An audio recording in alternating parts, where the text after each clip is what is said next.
Hello, today I have Ford Fusion with check engine light on, and I scan for the fault codes, and the fault code is for Evap system, small leak.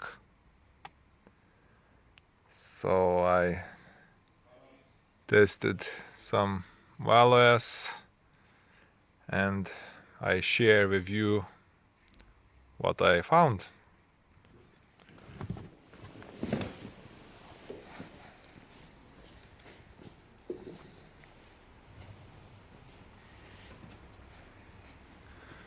So I already remove Evap valve,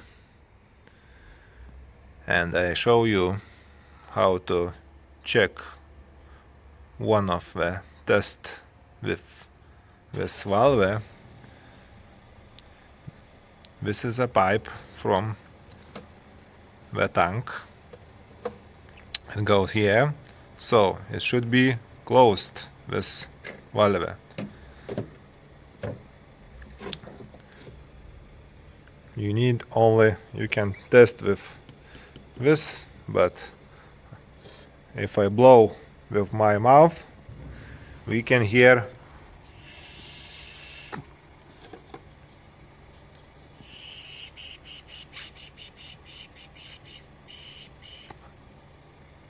so we can 100% be sure that the valve is bad, it's leaking. So we need to change this one.